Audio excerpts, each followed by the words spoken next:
नमस्कार, स्वागत है आप सभी का ज्ञानपीडिया पर। मैं हूं निहाल जायसवाल और यदि आप हमारे चैनल पर पहली बार विजिट कर रहे हैं, तो हमारे चैनल को सब्सक्राइब ज़रूर कर लीजिएगा। और यहाँ पर आपको सीजी से जुड़े हुए कुछ नए अपडेट और करंट अफेयर से जुड़े हुए कुछ चीज़ों की जानकारी आपको मिलती रहती है। तो चलिए शुरू करते हैं आज की ये क्लास। तो सबसे पहले यहाँ पर देखिए क्वेश्चंस लिखे हुए हैं कि त्रिशूल स्थापना किस तिथि को की जाती है? मकर संक्रांति, फागुन पूर्णिमा, बसंत पंचमी, दशहरा। नेक्स्ट क्वेश्चन जो है, ताड़ पलंगा धोनी किस दिन होता है? फागुन सप्तमी के दिन, फागुन अष्टमी, फागुन दशमी या फागुन चतुर्दशी के दिन। नेक्स्ट है, लम्हा नार नृत्य किस जानवर के शिकार पर आधारित होता है? ये सारे जो क्वेश्चंस है ये इस वीडियो से रिलेटेड है, तो यदि आपको इसके आंसर चाहिए तो वीडियो में बने रहिए, अंत तक आपको इनके आंसर जो है आपको मिल जाएंगे। तो चलिए शुरू करते हैं। ये हमारा ज्ञानपीडिया का लोगो। आप पहली बार विजिट कर रहे हैं तो सब्सक्राइब जरूर कीजिए, टेलीग्राम चैनल से जरूर जुड़ जाइए। और यहाँ पर आज हम जो विषय के बारे में बात करने वाले हैं उसे हम कहते हैं दंतेवाड़ा का फागुन मड़ई, जो कि एक प्राचीन उत्सव है। इस प्राचीन उत्सव क्यों कह रहे हैं? क्योंकि ये उत्सव लगभग 500 वर्ष पुराना है। ठीक है, 500 वर्ष ये पुराना ये उत्सव है, जिसमें हम बात करते हैं कि ये मड़ई उत्सव है। मड़ई का मतलब आप समझते हैं मेला। ठीक है, तो एक तरीके से एक मेला या उत्सव है जिसमें बहुत सारी गतिविधियां होती हैं, बहुत सारे अनुष्ठान किए जाते हैं, तो उन्हीं के संबंध में हमको पढ़ना है। तो चलिए शुरू करते हैं। पहली चीज जो है यहाँ पर ये हम समझ लेते हैं, दंतेश्वरी मंदिर और उत्सव का मूल क्या है, तो मतलब इसका इतिहास क्या है, कि क्या वजह है कि इसको मनाया जा रहा है, ये इसकी प्रमुख जानकारी होगी। तो सबसे पहले दंतेश्वरी मंदिर के बारे में जान लेते हैं। तो दंतेश्वरी मंदिर जो है आपको पता ही होगा, ये दंतेवाड़ा में स्थित है। दंतेवाड़ा छत्तीसगढ़ बस्तर संभाग के अंतर्गत आने वाला एक जिला है, यहीं पर ये मंदिर स्थित है। अब इस मंदिर जो स्थित है ये दो नदियों के संगम पर स्थित है। ठीक है, एक का नाम है डंकनी, एक का नाम है संखनी, समझ लीजिए। ठीक है, और दोनों नदी के संगम पर ये क्या है, मंदिर स्थित है। तो याद यहाँ पर आप ये कमेंट करके बताइएगा कि डंकनी संकनी नदी और डंकनी नदी दोनों का उद्गम स्थल क्या है, और इनमें से किस नदी को रक्ताब लाल नदी के नाम से जाना जाता है। ठीक है, इसको एक सिद्ध पीठ माना जाता है। क्यों माना जाता है, उसके पीछे की कहानी है। और इसके दंतेश्वरी देवी ही या दंतेवाड़ा ही इस जिले का नाम क्यों पड़ा, इसके पीछे भी कहानी है। तो पौराणिक कथा क्या कहती है कि जैसा कि हम लोग जानते हैं कि महादेव जी हमारे जो शंकर भगवान हैं, ठीक है, इनकी पहली जो पत्नी थी उसका नाम था सती। तो जब सती माता जो है, इनके पिता का नाम था दक्ष। ठीक, तो दक्ष इनके पिता का नाम था और दक्ष महाराज ने एक अनुष्ठान करवाया। ठीक, और इस अनुष्ठान में अपने पुत्री और मतलब अपने दामाद महादेव जी को नहीं बुलाया, किंतु सती माता वहां पर चली गई। तो सती माता के सामने शंकर भगवान का क्या किया गया, अपमान किया गया। फलस्वरूप सती माता क्या हुई, वहां पर उन्होंने अपना शरीर त्याग दिया। और इसके कारण से शंकर भगवान जो है क्रोधित होकर के तांडव नृत्य करते हुए उनके शव को लेकर के पृथ्वी की परिक्रमा लगाने लगे। और जब पृथ्वी की परिक्रमा लगाने लगे तो सभी देवता चिंतित हुए, और देवता चिंतित होकर के क्या करने लगे कि जो भी मतलब विष्णु देव जी के पास गए, विष्णु भगवान के पास। तो विष्णु भगवान ने क्या किया कि अपने चक्र से जो सती माता का जो शरीर था उसके एक एक अंग को धीरे धीरे काट करके कई जगह पर गिराने लगे। तो उसी में से जो दांत वाला पार्ट था या दांत वाला जो हिस्सा था वो दंतेवाड़ा मतलब इस स्थान पर गिरा, और इसी वजह से इस स्थान का नाम क्या हो गया, दंतेवाड़ा हो गया, और इसे एक सिद्ध शक्तिपीठ के रूप में मान्यता मिल गई। तो इसको पीछे की कहानी ये है कि दंतेवाड़ा कैसे नाम पड़ा। हालांकि इसके पीछे एक और कहानी मिलती है जो कि गणेश भगवान से संबंधित है। हालांकि ये भी किससे संबंधित है, तो महादेव जी के परिवार से ही। ठीक है, तो महादेव जी और पार्वती माता जब घर के भीतर थी और जब वह आराम कर रहे थे, तो उस समय गणेश भगवान को कहा कि कोई भी आए तो उसे बाहर रोकना। तो गणेश भगवान जी आए, रोका इन्होंने। उसी समय एक परशुराम जी आ गए, परशुराम, और ये परशुराम जी महादेव के अनन्य भक्त। इन्होंने कहा कि मुझे अंदर जाने दो। गणेश भगवान ने उन्हें नहीं जाने दिया। अब नहीं जाने दिया तो परशुराम जी ने अपना फरसा निकाला भाई, और फरसा से क्या किया, गणेश जी का एक दांत को मारा, एक दांत कट गया। और चूंकि गणेश जी यहाँ पर एक दंती हुए थे, इसीलिए इस स्थान का नाम क्या पड़ गया, दंतेवाड़ा। ये दो कथाएं हैं जो दंतेवाड़ा के नाम से जुड़ती हैं, तो इसको आप लोग याद रखेंगे। अब आते हैं कि फागुन मड़ई उत्सव जो है इसका प्रारंभ किसने किया। ठीक है, तो आरंभ इसका किया था पुरुषोत्तम देव ने। आप लोग को जानते होंगे पुरुषोत्तम देव।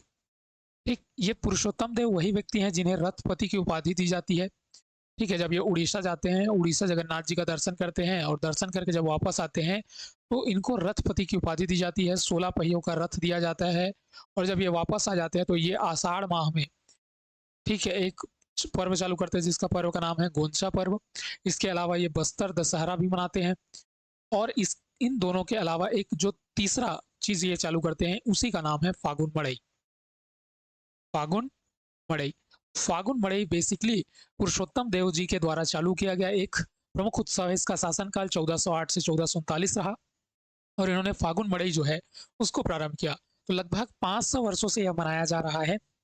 मेनली इसका उद्देश्य क्या था ये समझ लेते हैं। तो इनका उद्देश्य कहने का मतलब था, यहाँ पे समझ लीजिए कि इस मड़ई महोत्सव को मनाने का जो उद्देश्य था, उस उद्देश्य के पहला उत्सव था, उद्देश्य था ये थे कि जनता से क्या करना, जुड़ाव। देखिए, राजकाज करने वाले व्यक्ति या जो राजा हैं वो राज दरबार में ही जनरली रहते हैं।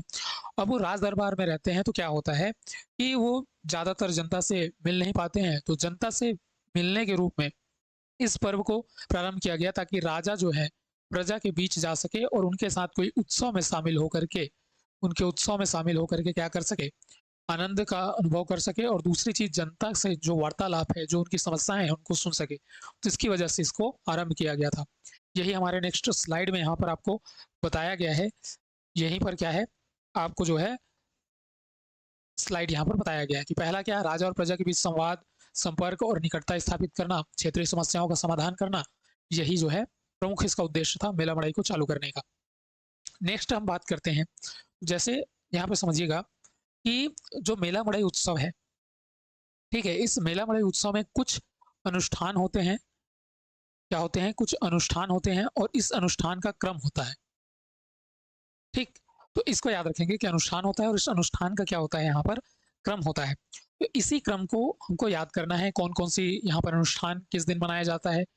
जैसे बस्तर दशहरा में होता है 4-5 जो कार्यक्रम मुख्य, उसी तरीके से इसमें भी कार्यक्रम होते हैं, तो उन्हीं को हमको पढ़ना है। पहली जो चीज आती है उसको बोलते हैं हम लोग त्रिशूल स्थापना। क्या बोला जाता है, त्रिशूल स्थापना। अब ये जो त्रिशूल स्थापना है ये बसंत पंचमी के दिन होता है। क्या होता है, बसंत पंचमी के दिन। अब बसंत पंचमी के दिन दो चीजें याद रखेंगे, एक जो होगा ये होगा त्रिशूल की स्थापना, ये हमारा त्रिशूल है और त्रिशूल की क्या की जाएगी, स्थापना की जाएगी इस दिन, बसंत पंचमी के दिन। और दूसरी चीज जो होती है, इसी दिन आपको क्या मनाया जाएगा, आमा मौर तिहार। आमा मौर तिहार, दो चीजें याद रखेंगे, एक बसंत पंचमी से त्रिशूल स्थापना और आमा और मौर तिहार। ये जो त्रिशूल है ये 8 प्रकार की धातुओं से, 8 प्रकार की क्या है, धातुओं से मिलकर बना हुआ त्रिशूल है। तो इसी की पूजा करके इसको स्थापित किया जाता है। जो पहली बार जब पुरुषोत्तम देव ने ये प्रक्रिया प्रारंभ की थी, तो ये जो त्रिशूल था ये उड़ीसा से ही लाया गया था, या उड़ीसा के राजा के द्वारा ही भेंट किया गया था। और इसको कहाँ पे लगाया गया है, तो दंतेश्वरी मंदिर के सामने यह त्रिशूल स्थापित है। दंतेश्वरी मंदिर ऐसा है तो उसका प्रांगण है, प्रांगण में ऐसा खंभा लगा हुआ है और इस खंभे को ऊपर में क्या लगाया जाता है, इस त्रिशूल को ऐसे लगाया जाता है और इसकी स्थापना और पूजा की जाती है। तो इसी को कहा जाता है त्रिशूल की स्थापना, पूजा करने से पहले। ठीक है, तो जयपुर उड़ीसा से लाया गया था, शक्ति का प्रतीक है। और इसकी स्थापना किस लिए की जाती है, ताकि जो उत्सव है उसको निर्विघ्न रूप से क्या किया जा सके, संपन्न कराया जा सके।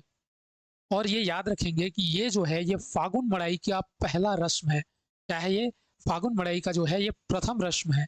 ये अगर क्वेश्चन पूछ दिया जाए कि त्रिशूल स्थापना फागुन मड़ाई का कौन सा पर्व है, अंतिम है, प्रथम है, मध्य में मनाया जाने वाला अनुष्ठान है, तो आप याद रखेंगे कि ये जो है प्रथम अनुष्ठान है जो कि मनाया जाता है फागुन मड़ाई के प्रारंभ में। मतलब प्रारंभ जब होता है तो इसी परंपरा से फागुन मड़ाई का आगाज किया जाता है।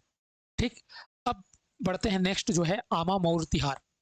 आमा मौर तिहार, तो याद रखेंगे आमा मौर तिहार कहने का मतलब क्या है। देखिए, आप लोगों ने देखा होगा बसंत पंचमी के दिन, बसंत पंचमी जो होता है, तो इस बसंत पंचमी के दिन हम देखते हैं कि जनरली जो है हम आम का जो मौर होता है इसको सरस्वती देवी पर चढ़ाते हैं, वो विभिन्न देवताओं को चढ़ाते हैं। तो उसी तरीके से याद रखेंगे इस बसंत पंचमी के दिन जो आम का मौर है वो देवी, इसको दंतेश्वरी देवी को क्या किया जाता है, चढ़ाया जाता है पूजा करके। तो इसी को कहा जाता है आमा मौर तिहार। ठीक है, लेकिन इसके लिए क्या करते हैं कि जैसे दंतेश्वरी मंदिर में जाते हैं तो मंदिर के दंतेश्वरी माता का जो मूर्ति है ठीक है, तो आपने मंदिर जब गए होंगे तो देखे होंगे ऐसा ऐसा टाइप का एक संरचना रहता है और इसमें ऐसा ऐसा ऐसा लगा हुआ होता है, मतलब मेनली ऐसा कटोरा रहता है ना, कटोरा को उल्टा कर दीजिए और यहाँ पर ऐसे झूमर जैसे शेप और ऐसे, तो इसको हम लोग बोलते हैं क्या, छत्र। इस छत्र को, और जो दंड होता है, मतलब ऐसा माता का हथियार टाइप का समझ लीजिए, डंडा। ठीक है, तो ये दंड और जो छत्र है, इसको दंतेवाड़ा मंदिर जो है उसके सामने लाया जाता है, इसकी पूजा की जाती है और इसी दौरान पुलिस बल के द्वारा वहां पर सलामी दी जाती है। ठीक है, तो इसी को कहा जाता है आमा मोर तिहार। ये किस दिन होता है, बसंत पंचमी के दिन होता है। ठीक है, और सलामी के उपरांत जो है इसमें पुजारी होते हैं।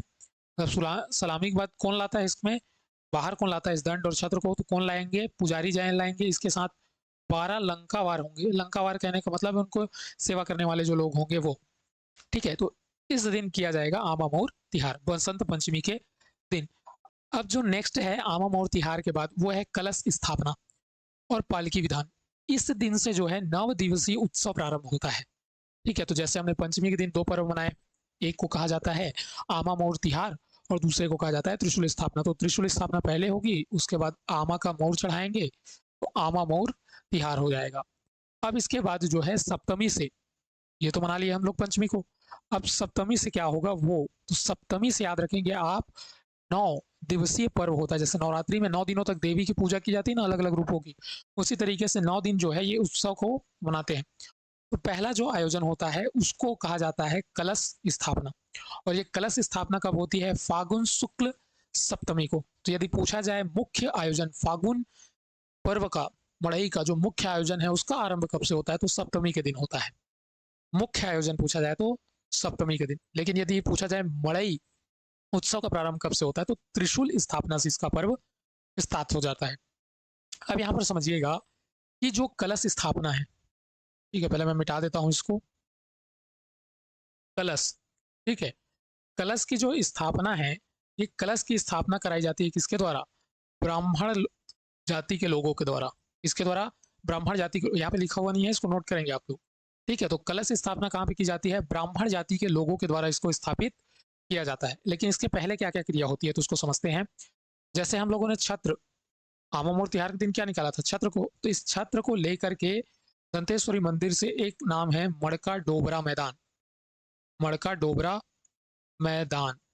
ठीक है, तो मड़का डोबरा मैदान तक क्या किया जाता है, इसको ले जाया जाता है, यात्रा कराई जाती है और इसी मड़का डोबरा मैदान में ही कलश की स्थापना कर दी जाती है। इसको आप याद रखेंगे। ठीक है, इसके द्वारा संपन्न किया जाता है ये क्रियाविधि, तो ब्राह्मण जाति के लोगों के द्वारा किया जाता है। अब दूसरा जो है पारद या शिकार प्रसंग।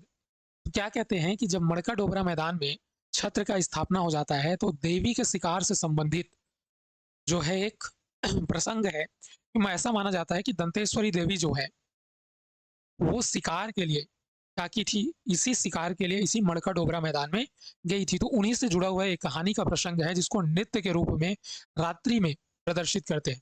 तो इसी को कहा जाता है पारद या शिकार प्रसंग। किस दिन होता है, सप्तमी के दिन होता है, फागुन शुक्ल सप्तमी को। ठीक है, अब जो नेक्स्ट है कि 9 दिवस तक पालकी का भ्रमण। जैसा कि मैंने बताया कि 9 दिवसों तक क्या किया जाता है, आपको कंटिन्यू एक अनुष्ठान देखने को मिलेगा, है ना। तो उसी तरीके से इस 9 दिवसीय पालकी भ्रमण में क्या करते हैं कि हर दिन दंतेश्वरी मंदिर जो है यहाँ से पालकी निकलती है और इस पालकी को नारायण मंदिर तक, कहाँ तक, नारायण मंदिर तक क्या किया जाता है, ले जाया जाता है और नारायण मंदिर से फिर से दंतेश्वरी मंदिर तक। ऐसा कितने दिन करते हैं, 9 दिनों तक करते हैं। और सप्तमी से लेकर के पूर्णिमा तक दुर्गा जी के 9 रूपों की पूजा इसमें की जाती है। जैसे नवरात्रि में मतलब जो नवरात्रि के दिनों में सामान्य क्षेत्रों में हम देखते हैं कि प्रथमा से लेकर के नवमी तक क्या करते हैं, 9 देवियों की पूजा करते हैं। तो यहाँ जो है वो सप्तमी से, याद रखेंगे कहाँ से स्टार्ट होता है ये, सप्तमी से लेकर के फागुन माह की पूर्णिमा तक, शुक्ल पक्ष की सप्तमी से लेकर के फागुन माह की पूर्णिमा तक क्या किया जाता है, इसका आयोजन किया जाता है। दंतेश्वरी और भुवनेश्वरी देवी की पालकी का प्रतिदिन, ये मंदिर से कहा, दंतेश्वरी से नारायण मंदिर, नारायण मंदिर से दंतेश्वरी, इसको लाया जाता है। तो इसी को बोला जाता है 9 दिवसीय पालकी भ्रमण। ठीक है, यहाँ तक की चीजें आपको समझ में आई होगी। आपको पहले क्वेश्चन का आंसर यहाँ पर मिल गया है, पिछले वाले स्लाइड में था कि त्रिशूल स्थापना का पर्व कब मनाया जाता है? तो कब मनाया जाता है? बसंत पंचमी को। ठीक है, नेक्स्ट हम लोग बढ़ते हैं, इसमें और क्या क्या चीजें होती हैं। तो अब जो है कुछ महत्वपूर्ण रस्म होती हैं, उनको याद रखना। तो अभी तक हम लोगों ने क्या पढ़ा? त्रिशूल स्थापना, आमा मोर तिहार, ये दोनों एक दिन होते हैं। सप्तमी के दिन क्या किया जाता है? तो सप्तमी के दिन जो है कलश की स्थापना की जाती है। और क्या किया जाता है? जो है पालकी विधान, या जो उनके शिकार से संबंधित जो है उनसे संबंधित एक प्रसंग रात्रि को प्रदर्शित किया जाता है।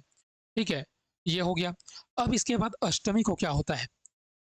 अष्टमी के दिन क्या होता है? तो अष्टमी के दिन होता है ताड़ पलंगा धोनी। ये दूसरा क्वेश्चन था आप लोग का शायद। ठीक है, तो ताड़ पलंगा धोनी कब मनाया जाता है? तो ये मनाया जाता है फागुन माह की अष्टमी को। कब मनाया जाता है? फागुन माह की अष्टमी को मनाया जाता है ताड़ पलंगा धोनी। ये धोनी MSD वाला नहीं है भाई, इसको याद रखेंगे। ठीक है, तो ताड़ पलंगा धोनी। अब ताड़ पलंगा, यहाँ से ताड़ पलंगा धोनी। अब देखो ताड़ पलंगा धोनी कैसे याद रखेंगे? ताड़, धोनी और पलंगा। ठीक, तो ताड़ वृक्ष की जो पत्तियां होती हैं इसको तोड़ करके लाते हैं। ठीक है, इसको पलंग की तरह दो लोग पकड़ के लाते हैं। पलंग को दो लोग लगेंगे नहीं लाने के लिए, तो इसको पलंगा से याद रखेंगे। दो लोग इसको पकड़ के लाते हैं, ताड़ के वृक्ष को, पत्तियों को, और इसको धो करके, इनको धो करके क्या, कहाँ धोते हैं और धोते कहाँ पे हैं? तो दंतेश्वरी, दंतेश्वरी तराई में। तराई मतलब समझते हैं आप लोग, तालाब। यहाँ धो लेते हैं इसको, और धोने के बाद इसको जो है इस ताड़ वृक्ष को भैरम देव का जो मंदिर है, या भैरम देव मंदिर में, वहां इसको क्या कर दिया जाता है? सुरक्षित रख दिया जाता है। ये लिखा हुआ नहीं है, कुछ चीजें मैं स्लाइड में नहीं लिखी हुई है, उसको भी बता रहा हूँ, तो उसको आप नोट करते चलेंगे। ठीक है, तो कहाँ पे स्थापित किया जाता है इसको? भैरम देव मंदिर में क्या किया जाता है? सुरक्षित रखा जाता है। क्यों सुरक्षित रखा है? क्योंकि आगे इसका काम पड़ेगा। ये वाला पॉइंट आप यहाँ पे मत पढ़िए, आगे इसको देखेंगे। हालांकि पढ़ेंगे तो पढ़ सकते हैं यहाँ पर भी, लेकिन इसका काम आगे आएगा। सिंपल सी है कि होलिका दहन और लंबागर में खरगोश के कान बनाते हैं इसके। तो खरगोश कहाँ से आ गया? तो आगे जो देखेंगे इसको। ठीक है, अब इसके बाद जो होता है खोर खुदनी। अब इसको कहा जाता है क्या? खोर खुदनी। अब देखो अष्टमी के दिन तो ये मनाए अपन लोग, नवमी के दिन क्या मनाते हैं? तो नवमी के दिन जो उसको मनाया जाता है उसको बोला जाता है खोर खुदनी। खोर खुदनी। अब ये खोता नहीं कुछ है, ये खोर खुदनी यहाँ पे याद रखेंगे। जो खोर खुदनी जो है ना, उसमें परात का विशेष महत्व होता है, और जो परात ये बना हुआ होता है ये लंका बांस का बना होता है। लंका बांस का परात बनाते हैं। इस परात में, तो लंका बांस का परात बनाते हैं, दो परात होता है। इस दो परात में, ठीक है, और इस दो परातों को क्या कहा जाता है? टाकरा कहा जाता है। क्या कहा जाता है? टाकरा। किस बांस से बना हुआ होता है? लंका बांस से परात होता है, लंका बांस से बना हुआ होता है। दो परात होता है जिसको टाकरा कहा जाता है। इस दो परातों में क्या भरा जाता है? चावल। और इस चावल को किसको अर्पित करते हैं? दंतेश्वरी देवी को। दंतेश्वरी देवी को। और जो 12 लंकावार बताया था ना मैं, लंकावार, जैसे पंडा लोग होते हैं ना सेवा करने के लिए, उसी तरह से 12 लंकावार होते हैं जो कि उनकी सेवा करते हैं। तो इन्हीं 12 लंकावार जो होते हैं, यही उसमें चावल भर करके क्या करते हैं? देवी को अर्पित करते हैं। ठीक है, तो देवी को जब अर्पित करते हैं, क्या करते हैं? सॉरी, अर्पित करते हैं, और जैसे ही चावल अर्पित हो जाता है देवी को, तो इसी चावल को बाहर निकाल करके, जो बाजा गाजा वाले जैसे होते हैं, जो यात्रा के दौरान, मतलब माता का जो पालकी है ना, पालकी जो है दंतेश्वरी मंदिर से हम मड़का डोबरा मैदान तक ले जाते हैं, मड़का डोबरा मैदान से वापस लाते हैं, तो उनको गाजे बाजे के द्वारा ले जाया जाता है। तो वही जो बाजा बजाने वाले लोग होते हैं उनको इस चावल का क्या कर दिया जाता है? दान कर दिया जाता है। तो इसी को कहा जाता है खोर खुदनी रस्म। क्या कहा जाता है? खोर खुदनी रस्म। ये याद रखेंगे। अब जो है नेक्स्ट जो है नाच मांडनी। ये है 10वीं के दिन मनाया जाता है। 10वीं। अब 10वीं में आप लोग पास हो जाते हैं तो नाचते नहीं है भाई, बोर्ड परीक्षा पास हो गए तो चलो नाच लेते हैं वाला, वही है कि नाच मांडनी कब मनाया जाएगा? 10वीं के दिन। तो याद रखेंगे नाच मांडनी जो उत्सव है ये मुख्य रूप से कब मनाया जाएगा? फागुन की शुक्ल पक्ष की 10वीं को मनाया जाएगा। 10वीं, 10वीं से 10वीं याद रखेंगे। 10वीं पास हो जाते हैं तो नाचते हैं अपन लोग। तो वही है फागुन शुक्ल की 10वीं के दिन क्या मनाया जाएगा? नाच मांडनी पर्व मनाया जाएगा। अब जैसे मैंने बताया था कि दंतेश्वरी देवी की रोज पालकी निकलती है, रोज कहाँ जाएगी? नारायण मंदिर में जाएगी, और नारायण मंदिर से वापस आएगी। जैसे ये नारायण मंदिर से वापस आती है, तो ये जो है ये जो रस्म है इसको मनाया जाता है और इसको मनाने का श्रेय दो जातियों को जाता है, एक है कलार और दूसरा जो है कुम्हार। इस जाति को लोग यहाँ पर नृत्य वगैरह करते हैं और इसी को कहा जाता है, ठीक है, इसी को क्या कहा जाता है, नाच मांडनी उत्सव कहा जाता है। इसके बाद से ही क्या हो जाता है, इसके बाद से जो है शिकार नृत्यों की एक श्रृंखला प्रारंभ होती है।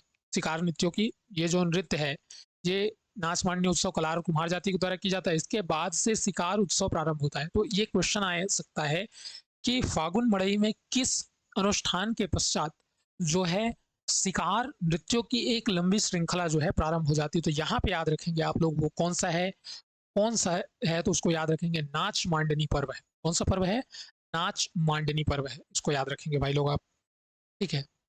और भी देख रहे होंगे, ठीक। अब जो नेक्स्ट हम इसको यहाँ पर देखते हैं, कुछ चीजें हैं शिकार नृत्य के संबंध में, जो उसके बाद शिकार नृत्य आएंगे उसमें। प्रथम दिन से अंतिम दिन तक क्रमशः बड़े आकार में वन्य पशु शिकार का दृश्य दर्शाया जाता है, ये अलग है ना। इसके बाद चालू होता है शिकार नृत्य, उसकी विशेषता है और इसे ही लाला जगदलपुरी ने इसे शिकार की शौक की यादगार में मनाया जाने वाला बताया है। किसने बताया, लाला जगदलपुरी। तो चलिए नेक्स्ट देखते हैं। अब यहाँ पर प्रमुख शिकार नृत्य जो होते हैं कौन कौन से, लम्हानार, कोडरी मार, चीतल मार। अब देखिए 10वीं तक तो हो गया था भाई, 10वीं तक क्या, खोर खुदनी पर्व।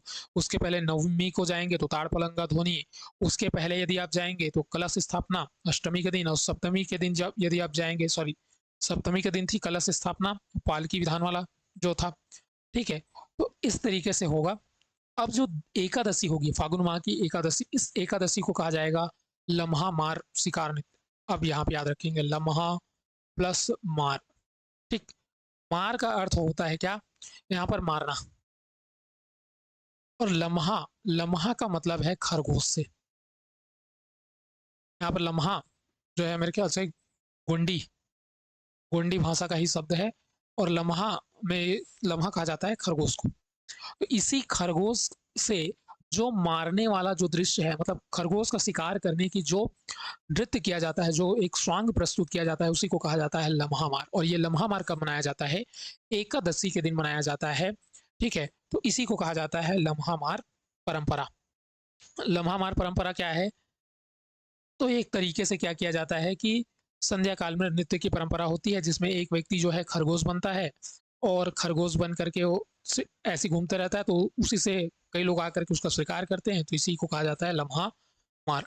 दूसरा है कोडरी मार, द्वादशी को होता है। कोडरी मार क्या होता है, तो कोडरी पशु होता है एक, तो उस कोडरी पशु के शिकार का नृत्य प्रस्तुत किया जाता है नाटक स्वांग के रूप में, तो इसी को कहा जाता है कोडरी मार। और एक होता है चीतल मार। तीनों जो है, एक एकादशी को कौन सा मनाया जाता है, तो लम्हा मार। ये ऐसा दिया जा सकता है, निम्नलिखित पर्व को क्या कीजिए, जमाइए, ठीक है, द्वादशी, और एक है त्रयोदशी, ठीक। आप देख दिए एकादशी के सामने दे दिया चीतल मार, ठीक है। कोडरी मार यहाँ पे दे दिया द्वादशी को कोडरी मार, और त्रयोदशी के दिन दे दिया क्या, लम्हा मार। तो इसको दे सकता है, जिस तरीके से व्यापम का भी ट्रेंड चेंज हुआ है, पीएससी भी इसको पूछ सकती है, तो इसको एक दूसरे से मेल कीजिए। ये ए में दे देगा, ये बी में, ए है, बी है, सी, ये 1 2 3। अब इनको जोड़ना है, कैसे जोड़ेंगे, तो लम्हा मार कब होता है भाई, एकादशी के दिन, ऐसा, ठीक है। द्वादशी के दिन क्या होता है, कोडरी मार, और त्रयोदशी के दिन क्या होता है, चीतल मार। अब देखो इसको याद रखना है इस चीज को, ठीक है। नेक्स्ट बढ़ते हैं हम, अब आते हैं गंवर मार पर। गंवर मार कब मनाते हैं, चतुर्दशी में। देखिए तो हम लोगों ने क्या क्या पढ़ लिया है अभी तक। पहला पढ़ा हम लोगों ने लम्हा मार, लम्हा मार के बाद पढ़ा हम लोगों ने कोडरी मार, कोडरी मार के बाद फिर हम लोगों ने पढ़ा चीतल मार, चीतल मार के बाद हम लोग पढ़ रहे हैं गंवर मार, ठीक है। तो लाइक सीजी, ठीक, लाइक सीजी, एल के सीजी, लम्हा मार, कोडरी मार, उसके बाद कोडरी मार, हाँ, और चीतल मार, उसके बाद ये है गंवर मार, ठीक है। तो लम्हा मार, कोडरी मार, चीतल मार, गंवर मार, ठीक है। लाइक सीजी क्रम से जमाने के लिए आ गया, तो ऐसा याद रखेंगे इसको, ठीक है। तो गंवर मार कब मनाते हैं, अब लम्हा मार कब मनाते हैं, तो लम्हा मार को याद रख लेना, एक को एकादशी, अब एक बढ़ाते जाना, द्वादशी को, त्रयोदशी को, चतुर्दशी को इसको मनाते हैं। और इसी चतुर्दशी को जी से एक और याद रखेंगे, गारी कार्यक्रम, गारी कार्यक्रम, ठीक है। तो गंवर मार जो है, गंवर किसको कहा जाता है, तो गंवर कहा जाता है वन भैंसा को, ठीक है। तो इसके शिकार का नृत्य है, और कमेंट बॉक्स में आप लोग जरूर बताइए कि वन भैंसा का जो है साइंटिफिक नेम क्या है हमारा जो राजकीय पशु है उसका, क्या है, बुबलस बुबलिस है, बुबलस अर्निस है, बुबलस बुबालिस अर्नी है, क्या है, इसको कमेंट बॉक्स में ज़रूर लिखिए। ठीक है, और पहली बात तो ये राजकीय पशु है हमारा वन भैंसा जो है। ठीक, अब बस्तर महाराजा भी इसमें क्या होते हैं, पालकी भ्रमण में इस वाले पर्व में शामिल होते हैं, तो इसको याद रखेंगे। चतुर्दशी की शाम को ही क्या मनाया जाता है, गारी कार्यक्रम। अब गारी कार्यक्रम क्या होता है भाई, देखो, छत्तीसगढ़ी माँ, जब आप गांव में जाओगे, ठीक है, तो कोई बच्चा मान लो गाली वाली देते रहता है ना, ठीक है, तो उसको बोलते हैं हाँ होले गाड़ लेंगे, सब बोलते हैं। ठीक है, तो उसी तरीके से क्या होता है कि जो गाली कार्यक्रम है, ये पूरी तरीके से शोरगुल में गाली के शब्दों का उच्चारण किया जाता है। कब, गाली कार्यक्रम चतुर्दशी की शाम को, फागुन माह की चतुर्दशी, शुक्ल पक्ष की चतुर्दशी के दिन ये मनाया जाता है। ठीक है, अब पूर्णिमा, जैसे पूर्णिमा के दिन नॉर्मली फागुन माह की शुक्ल पूर्णिमा को क्या मनाया जाता है, ठीक है, हमारे यहाँ इधर होलिका दहन वगैरह करेंगे। यहाँ पर क्या होता है, आंवरा मार। अब ये आंवरा मार जो है ये अलग है भाई, ये शिकार नृत्य नहीं है ना, इसको याद रखेंगे। तो आंवला मार क्या होता है कि इस परंपरा में मान लो लोग हैं, ठीक है, तो ये लोग जो हैं एक दूसरे को आंवला मारने की परंपरा कहते हैं। ये इसको फेंक के मारा, ये इसको फेंक के मारा, ये इसको, और जिसको भी आंवला लग गया, क्या होता है, एक मनोरंजक टाइप का खेल होता है, बड़ा हंसी ठिठोली वाला ये रहता है, बहुत ही मनोरंजक चीज होती है ये, अनुष्ठान है। तो इसमें आंवला मार, तो जब व्यक्ति एक दूसरे को आंवला मारते हैं तो जिसे आंवले की मार लग गई, तो ऐसा माना जाता है कि उसको वर्ष भर उसको किसी प्रकार की कोई बीमारी ही नहीं होगी। ऐसा इसमें लोगों की मान्यता है भाई वहाँ के। ठीक है, तो इसी को कहा जाता है आवरा मार। आवरा मार कब होता है, फागुन माह की शुक्ल पूर्णिमा के दिन इसको मनाया जाता है, इसको आप लोग याद रखेंगे। ठीक है, दो समूह होते हैं, इन दोनों समूहों में देखिए इसको ऐसा, ठीक, पहले मिटा देते हैं इसको, जो चीज़ें यहाँ पे है, उसके बाद मैं और इसको डिटेल से समझाता हूँ। जैसे आप लोगों ने वो वन एंड फेज करके एक आता था कार्टून नेटवर्क वगैरह पे, उसमें देखे होगे कि, या फिर गेम देखे होगे आप लोगों ने, ऐसा सिर के ऊपर एक कागज का ऐसा लगा हुआ होता है ऐसे, और दोनों व्यक्तियों को क्या दे दिया जाता है, गन दे दिया जाता है, और जिसका भी ये कागज फट जाएगा वो हार जाता है, ऐसा होता था। उसी तरीके से इसमें जो आंवला मार जो प्रक्रिया है ना, इसमें आंवला मार में क्या करते हैं कि लोग होते हैं, अब इन लोगों को दो ग्रुप में बांट देते हैं भाई, एक ग्रुप वन और एक ग्रुप टू में। अब इन दोनों में क्या किया जाता है, आंवला को बांट दिया जाता है ग्रुप वन में ग्रुप टू में। अब दोनों ग्रुप को बारी बारी से एक दूसरे को क्या करते हैं, आंवला मारते हैं। अब जिसको भी ये आंवला पड़ेगा उस व्यक्ति को क्या माना जाएगा, वो वर्ष भर स्वस्थ रहेगा करके। तो इस तरीके से इसको मनोरंजन के रूप में मनाया जाता है। ठीक है, अब नेक्स्ट बात करते हैं भाई होलिका दहन और रंग भंग। यहाँ पर होलिका दहन और रंग भंग, अब यहाँ पे समझिए, यहाँ जो देखिए सामान्य क्षेत्र में, ये हो गया सामान्य क्षेत्र, और ये हो गया हमारा जनजाति क्षेत्र। कौन सा, दंतेवाड़ा भाई, कहाँ हो गया, दंतेवाड़ा। ठीक है, तो सामान्य क्षेत्र में हम लोगों ने देखा है कि होलिका दहन जो होता है, वो हिरण्यकश्यप की जो बहन थी वो प्रहलाद को लेकर बैठी थी और वही जल गई, उसी से संबंधित है। अब यहाँ पर जो ये होलिका वाला है, ये यहाँ पे इससे संबंधित नहीं है, बल्कि राजकुमारी, दंतेवाड़ा में जो मनाया जाता है वो राजकुमारी जो थी उनके द्वारा जो आत्मोत्सर्ग किया गया था उसके याद में मनाया जाता है। तो दोनों में डिफरेंस क्या है, ये पूछा जा सकता है कि होलिका दहन जो है फागुन मड़ई के दौरान दंतेवाड़ा में किया जाता है, वो सामान्य क्षेत्रों से किस तरीके से भिन्न है। तो किस तरीके से भिन्न है भाई, तो यहाँ पर याद रखेंगे कि जो होलिका दहन होता है उसकी पृष्ठभूमि जो है राजकुमारी के प्राणोत्सर्ग पर क्या है, आधारित है, दंतेवाड़ा वाला। लेकिन सामान्य क्षेत्र में कौन सी, होलिका, अब यहाँ आत्मोत्सर्ग मतलब खुद से प्राण त्याग दिए, यहाँ पर वो बैठी थी प्रहलाद जल जाए, लेकिन वही जल गई भाई, उससे जुड़ा हुआ है। ठीक है, अब पहले क्या होता था, अब यहाँ पर देखिए होलिका दहन होगा, ठीक है, होलिका दहन होगा तो होलिका दहन के लिए कुछ तो चाहिए भाई, किसी से जलाएंगे।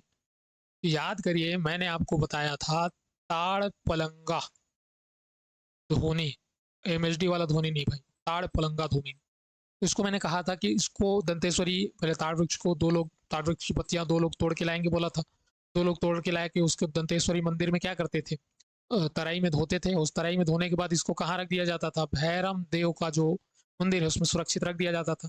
इसी ताड़ पलंगा धोनी में जो ताड़ का पत्ती लाया गया है, इसी पत्ती को निकालेंगे भाई, और इसी पत्ती से और लकड़ियों से क्या किया जाएगा, होलिका दहन किया जाएगा, जो राजकुमारी के आत्मोत्सर्ग से स्मृति में मनाया जाता है। ठीक है, पहले क्या होता था, पहले की परंपरा बता रहा हूँ, अभी ये प्रक्रिया बंद है ना, ये वाली जो लाइन लिखी हुई है यहाँ पे याद रखेंगे, ये जो है अभी पूर्णतः बंद हो चुकी है। पहले जो था दंतेवाड़ा की आग से जगदलपुर, ये समझ लीजिए दंतेवाड़ा ये बस्तर, ठीक है, और इसके बीच के डिस्टेंस तो इसी दंतेवाड़ा की आग ले जाया जाता था और जगदलपुर में जाकर के क्या करते थे, आग वहां लगाते थे। पहले की परंपरा थी, अब ये परंपरा पूरी तरीके से बंद की जा चुकी है। ठीक है, इसको आप लोग याद रखेंगे। अब नेक्स्ट जो पर्व इसके बाद जो होता है उसको कहा जाता है रंगभंग। जैसे हम लोगों ने देखा है ना भाई, होलिका दहन होने के बाद दूसरे दिन हम क्या करते हैं, रंग गुलाल खेलते हैं, तो उसी तरीके से यहाँ पर भी रंग भंग कार्यक्रम आयोजित किया जाता है। तो रंग भंग जो कार्यक्रम होता है, इसमें जो है नॉर्मली हम लोग गुलाल से खेलते हैं, यहाँ पर क्या खेलते हैं, पलास वृक्ष का, पलास जिसको आप लोग परसा बोलते हैं भाई, छत्तीसगढ़ी में परसा बोलता ना, वही है परसा।